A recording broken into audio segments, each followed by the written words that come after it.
Welcome to Talking Sock. I'm your host, Pete Davidson. I'm coming to you today from the unceded lands of the Wurundjeri people of the Kulin Nation, and I'd like to acknowledge and pay my respects to elders past, present, and emerging. Today, I'm thrilled to be speaking with Marilyn Agrelo, director of the new documentary Street Gang, How We Got to Sesame Street, which will release in theatres in Australia and by direct download on February 2nd.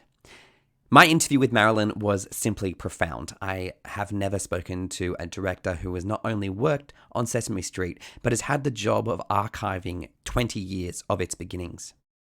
The film is a deeply moving insight into the lives of a band of geniuses working at a pivotal moment in history where television was the new frontier and its commercial impact on children was finally being questioned.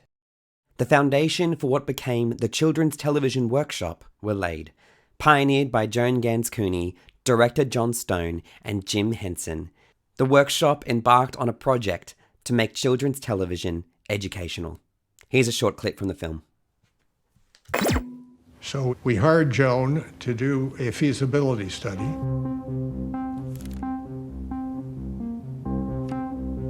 Television is a reality to young children. Maybe the reality, and certainly one of the most interesting things to them in their lives. A child between the ages of 3 and 5 watches television 1/2 of his waking time. The only thing that exceeds television is sleep. Joan had a brilliantly simple notion. Children were watching a tremendous amount of television. If they're going to watch that much television, why not, 1, find out what it is they like to watch, 2, find out what would be good for them to watch. And then you put the two together, and that's the show. We were talking about 130 hours of television a year. And so an initial budget was put together. Budget of $8 million. It was a lot of money. So bulk of the original budget was provided through the Office of Education, the federal government. Someone said it won't be taken seriously if a woman heads it. But the problem is they didn't have a project without me. Much of it was in my head, which I pointed out to them. And when the New York Times reported on it, they said she'll be one of the most powerful women in television. It's no question that Sesame Street, syndicated in over 150 countries with 30 versions and a staggering 93 Emmy Awards across its 50-odd years, has become a cornerstone of modern childhood. Here's my interview with Marilyn.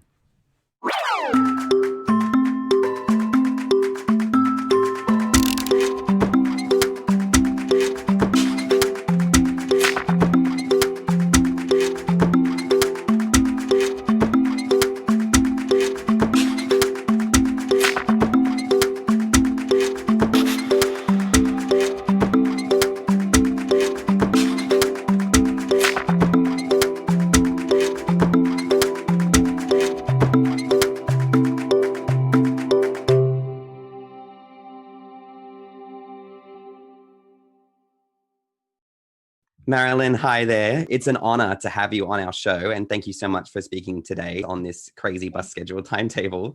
I'm going to jump straight into it if that's okay with you, because we do have limited time. So I wanted to ask, you yourself have been a Sesame Street director since season 48. And so as a director, first and foremost, of Sesame Street, can I ask you what that's like?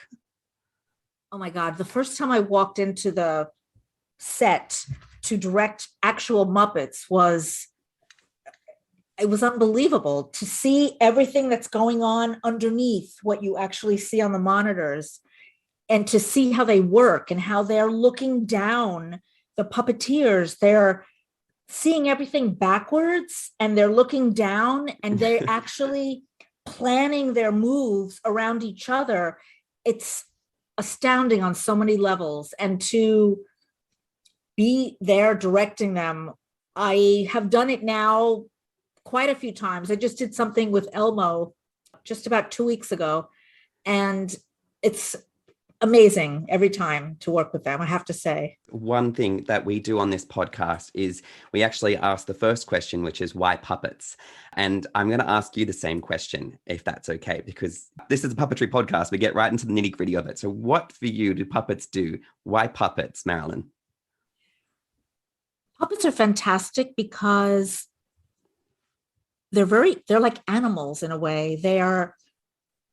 I don't have to look at your face and think, is he being deceptive or should I try to trick him? A puppet is very honest somehow. I never worked with puppets until I actually directed, as I told you, that video. And I was astounded by how alive they are when they're being puppeteered. They're alive, but they're also really honest. I don't know. I'm a fan. I have to say, puppets are very important. I wish I had a puppet of me. Oh, a portrait puppet. Well, that could be. There are people around you that will know how to make that, I think. Can I ask what your favorite moment of working on that show has been so far? Can you pick one? Maybe the first thing I ever did, which was a music video with Ernie, I Don't Want to Live on the Moon. I mean, it was my first time, and we had a lot of green screen effects, and these young ladies who were on a TV show, their names will come to me. They were singing and tossing props in the air, and there were people in green catching the props they were tossing. It was just so fanciful and beautiful.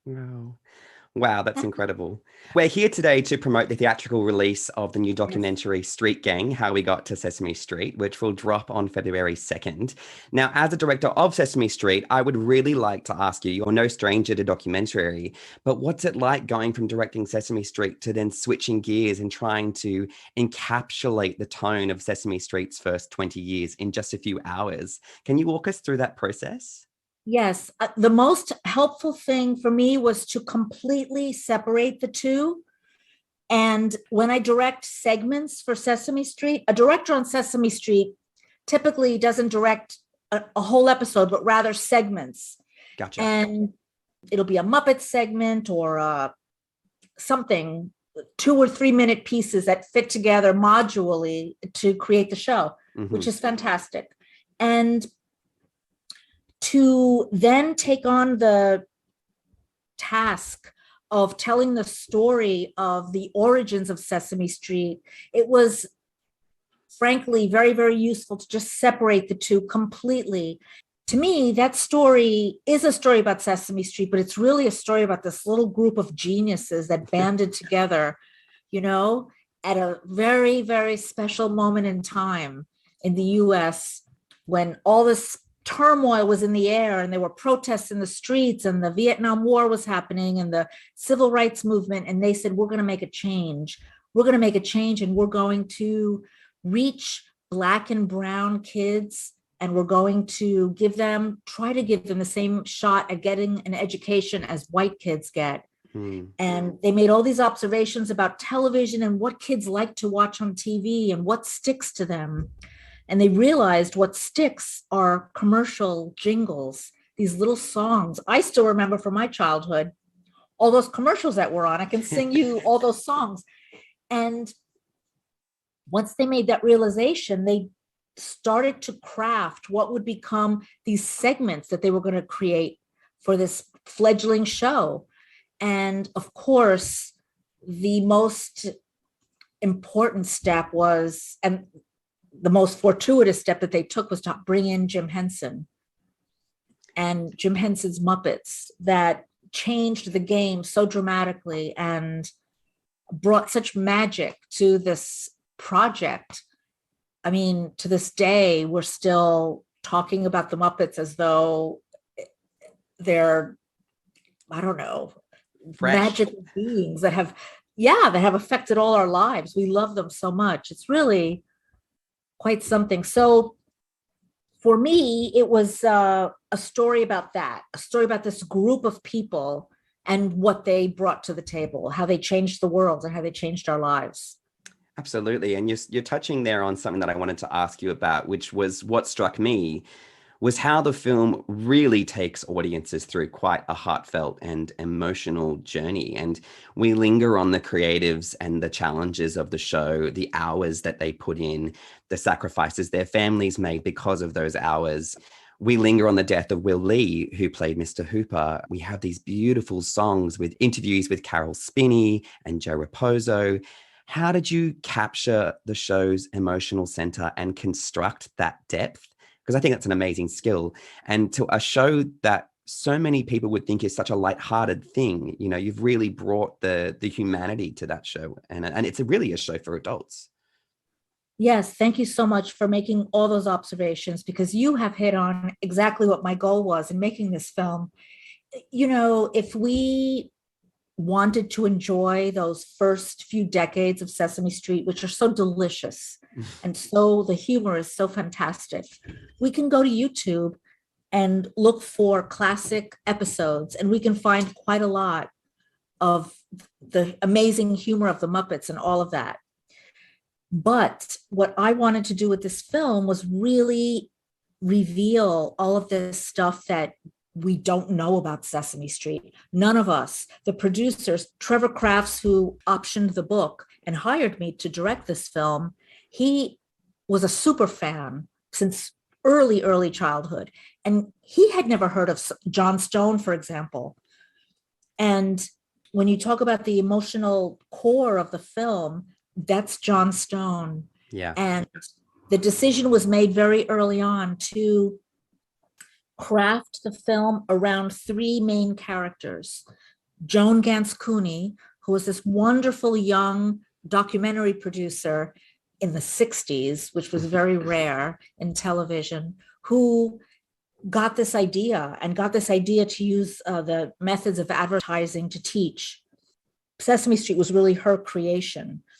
Joan Gans Cooney, John Stone, the amazing John Stone, who came in as the first director, producer, writer, and John conceived of so many things. The idea to not make Sesame Street look like a little fairy wonderland or a little circus tent or something, the way all kids' shows were.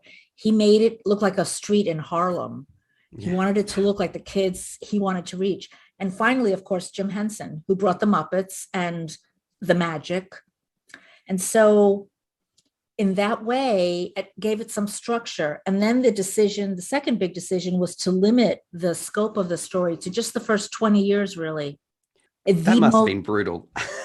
Oh my God, yes. But you know, these were the most experimental years. These were the years when they were just figuring it out, throwing stuff against the wall to see if it would work, figuring out who these characters are, these Muppets, when they were kind of going crazy and making something so deliciously out there that no one had ever seen before. So with those limitations, it allowed such a massive story to at least have a structure to be told. I really did want to go into the adult thing about these people were making something for children many times at the expense of their own children. They would leave the house. They wouldn't come home for days. You know, Jim Henson's son, Brian, says, my father would go to work and we'd see him again in 4 days. I just thought that's what all fathers did. You know, Joe Raposo would be in the recording studio till 4 a.m. This is what they did. So it's very ironic that they were making something for kids when their own families, in many cases, suffered. Here's a short segment from the film in which Joe Raposo discusses one of the most famous and iconic songs from Sesame Street. It was 1970, in the middle of the first taping season, that John Stone came to me and he said, you know, we got this character, this Kermit the Frog. And John said to me, what does Kermit think about when he's alone? Does he ever have a quiet moment? Why don't you think about doing a song that's quiet for him?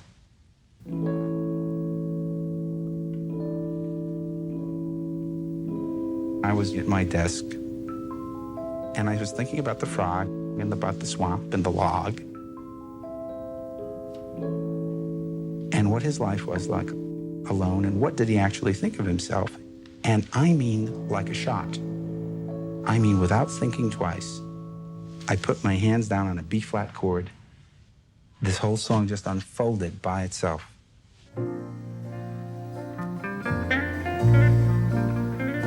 It's not that easy being green, having to spend each day the color of the leaves,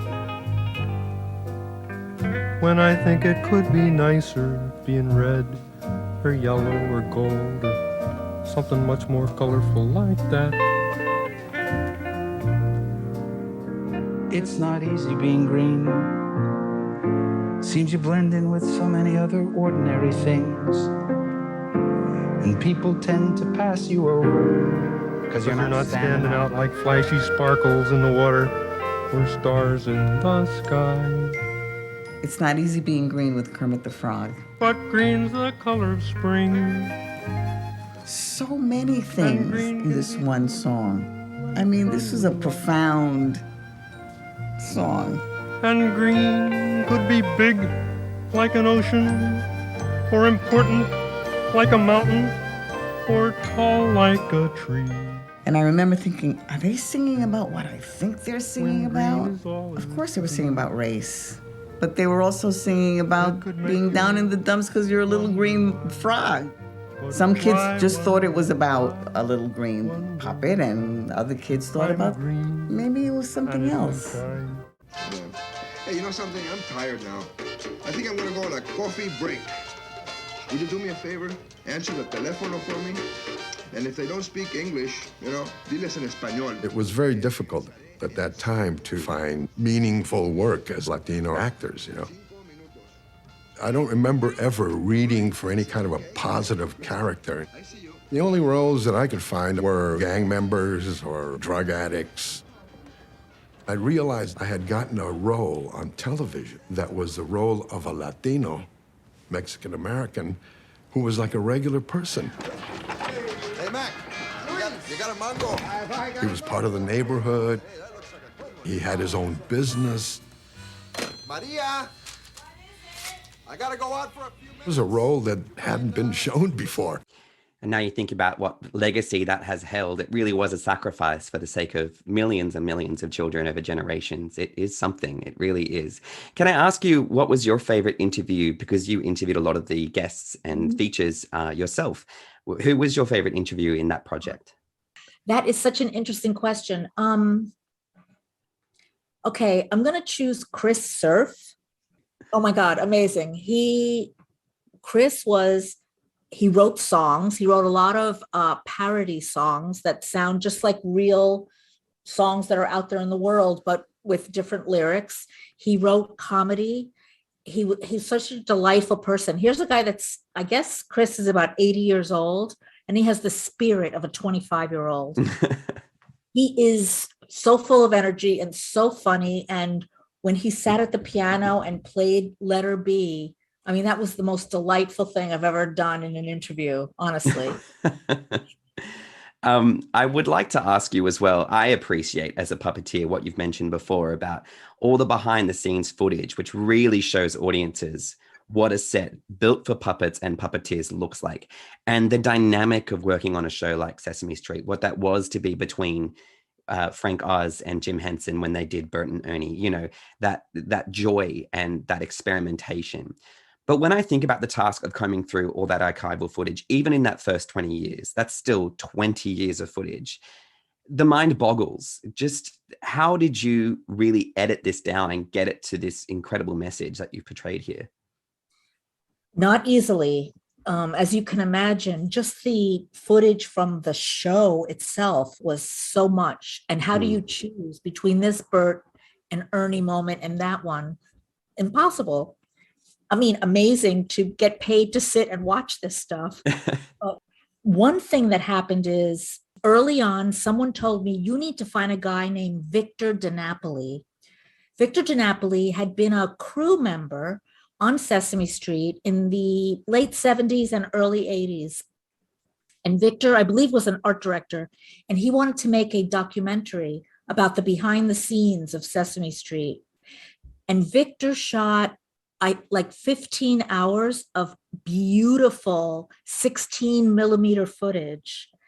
And it's really intimate stuff, like Jim Henson and Frank Oz trying to work out jokes together. And you see them rehearsing and eating and laughing together, very, very behind the scenes stuff. You see all the other great puppeteers, Jerry Nelson.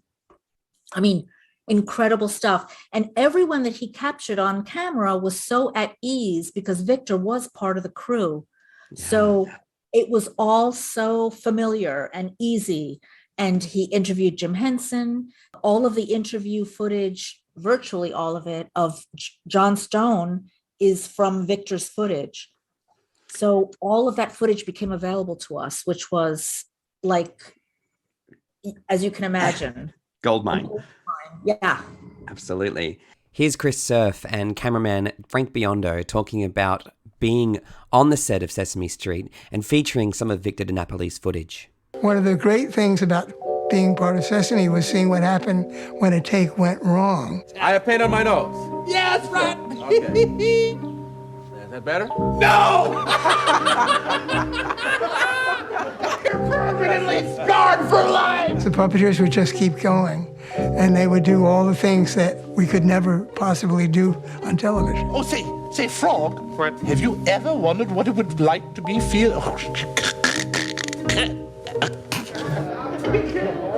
Jim Henson, Frank Oz, they were very professional. And if they were serious and Jim maybe had to go somewhere to get out, then it was serious, you know? But if they were on kidding around... Oh, hello there. Greetings, Froggy, baby. You had a good day. They were hysterical. Go away, Grover. Whatever it is, we do not want any. Please open, please. What? Please, would you open? I really think it's interesting to ask you because this show and this film have already been in the world, in the zeitgeist, in America and abroad for so long. And actually, Australia is its last stop. So what has the response been thus far to the documentary? That's very interesting. You know, I was very nervous about what the response would be. I love this film, but I also know that this is something that's so personal for people. People carry this in their heart. How in the world will we satisfy everyone? Because everyone's going to want their own piece of Sesame Street to be portrayed. So it was very nerve-wracking, but it's been received really well, I have to say. I think it has tapped into something that people have held inside for so many years. This really is a movie for adults, and it's really for adults that carry Sesame Street inside of them. And all of those people have really responded in a fantastic way. I could not be happier with the response this film has gotten. It is. It's for those of us who watched it as kids and were that generation, I think, absolutely. Can I ask you, what kind of legacy do you think Sesame Street has upheld to this day? When Sesame Street started, one of the things we talk about in this film is that before Sesame Street came on the air, there had never been a mixed race cast on television. Never, which is hard to believe. This came to us in a show for 3 and 4-year-olds, something that radical. And when it first happened, a lot of people were very surprised to see Black people and white people living in the same building, and Hispanics and monsters and Muppets, of course, all together. But this was a little shocking. And in the South, specifically in Mississippi, there was an outcry. And it became national news that Mississippi Public Station took it off the air. And they were called on it. And we have some very rare footage about the head of that TV station being confronted by a reporter about why. In the end, the public outcry was in the other direction, and they were forced to put Sesame Street back on. I mean, Sesame Street was a force that you could not fight against. It was too big. Everyone loved it. Was. So in that vein, I think that the legacy of Sesame Street is one that continues to kind of reflect what the world is. For instance, just about a month ago, Big Bird was on a public service announcement on television or on the internet, I think, talking about vaccinations and how important vaccinations are. And certain people in the United States government got upset with that and said that Big Bird, why is Sesame Street and why is Big Bird sticking his nose into propaganda? And the truth of it is, this is what Sesame Street has always done. They've always looked at the world that we're living in and tried to make it a better place and talked about that. Back in the 60s, it was about race, and then it became other things. You know, another thing that happened through the years is, I think it was in 1993 or 1995, the government was cutting back costs, and they decided they would cut funding to public education. And that would have cut Sesame Street off the air. So what happened? They sent Big Bird to Congress. And Big Bird was walking through the halls of Congress, and senators and congressmen were fleeing because no one wanted to be caught by a photographer in a photograph with Big Bird with the caption, "This man is taking away Sesame Street." And it worked. They completely backtracked, and the funding for public television was not cut. So that's a very funny story, but it just shows you the power of this show. What senator is going to go home and face their child when they're being blamed? So I think just the spirit of what Sesame Street was founded on, which was to be a force for good, without sounding, I don't want to sound preachy about it or anything, but it's been a very, very powerful force and continues to this day.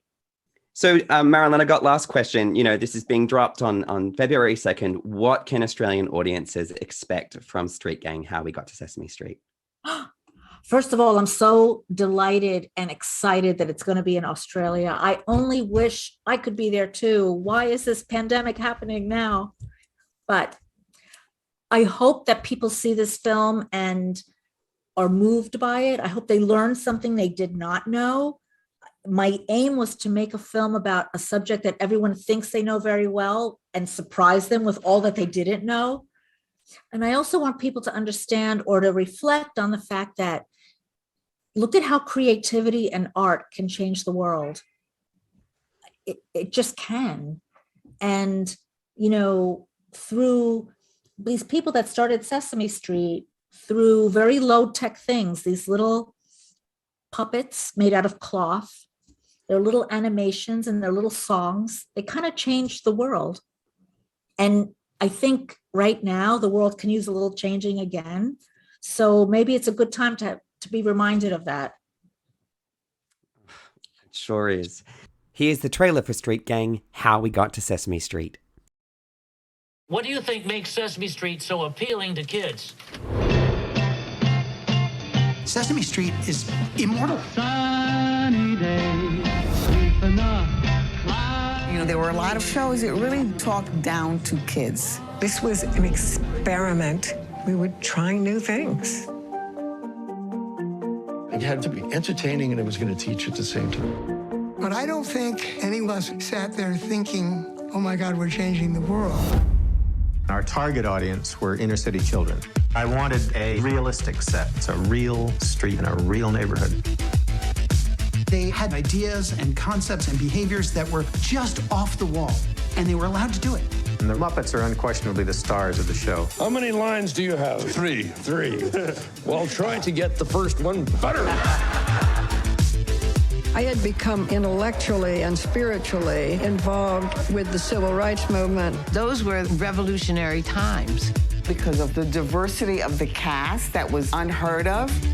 It still is very difficult for me to wrap my mind around how big it became. Beautiful children will grow up. Right on. To be on the set, watching this dynamic, it was magic. It was people dedicated to a real ideal and having the will to do it. It was just a magic moment in time where we all worked on an idea that we understood was bigger than ourselves. I'm leaving. I love you. I love you too. Thanks. Marilyn, it has been a profound experience talking with you. Street Gang, How We Got to Sesame Street will be in select cinemas and on digital download from the 2nd of February in Australia. Marilyn, thank you so much for talking sock with us today. It has been my pleasure to have you on the show. It has been my pleasure also. Thank you so much for having me. Thanks for listening. Now, we want to hear from you. Each episode, we post a series of stories and questions related to our guests. Follow us on Instagram at One Orange Sock Productions or subscribe to us on YouTube at One Orange Sock. You can also find our episode blog at oneorangesock.com. This episode is produced with the support of UNIMA Oz, the National Association for Puppetry Arts in Australia.